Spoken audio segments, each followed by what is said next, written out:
नाज़रीन breaking news अवां सां शेयर करे रहिया आहियूं। टंडो आदम भरिसां झोल बेराणी मोड़ ते ॼानियुनि सां भरियल बस गलटी 20 खां वधीक ॼानी ज़ख़्मी थी पिया आहिनि। तव्हांखे आगाही ॾी पिया ब्रेकिंग न्यूज़ आहे। टंडो आदम भरिसां झोल बेराणी मोड़ ते ॼानियुनि सां भरियल बस गलटी थी पई आहे। 25 खां वधीक ॼानी ज़ख़्मी थी पिया आहिनि। ज़ख़्मियुनि में 6 औरतूं बि शामिल आहिनि। ज़ख़्मियुनि खे मुख़्तलिफ़ अस्पतालुनि ॾांहुं मुंतक़िल कयो वियो आहे। तफ़सील मालूम कंदासीं टंडो आदम मां अली थईम खां। जी अली, अपडेट कजो, हादसे बाबति कहिड़ा तफ़सील आहिनि? एक भेरो ॿीहर अवां सां ब्रेकिंग न्यूज़ शेयर करे रहिया आहियूं। टंडो आदम भरिसां झोल बेराणी मोड़ ते ॼानियुनि सां भरियल बस गलटी 20 खां वधीक ॼानी ज़ख़्मी थी पिया आहिनि।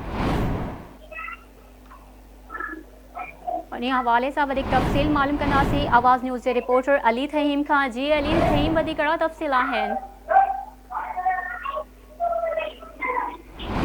अली थहीम, अवां खे आवाज़ अचे पियो? एक भेरो ॿीहर अवां सां ब्रेकिंग न्यूज़ शेयर करे रहिया आहियूं। टंडो आदम भरिसां झोल बेराणी मोड़ ते ॼानियुनि सां भरियल बस गलटी 20 खां वधीक ॼानी ज़ख़्मियुनि में 6 औरतूं बि शामिल आहिनि। ज़ख़्मियुनि खे मुख़्तलिफ़ अस्पतालुनि ॾांहुं मुंतक़िल कयो वियो। एमरजेंसी लागू कई वई आहे। तव्हांखे अपडेट कयूं पिया। ब्रेकिंग न्यूज़ आहे। टंडो आदम भरिसां झोल बेराणी मोड़ ते ॼानियुनि सां भरियल बस गलटी थी पई आहे। ज़ख़्मियुनि में 6 औरतूं शामिल आहिनि।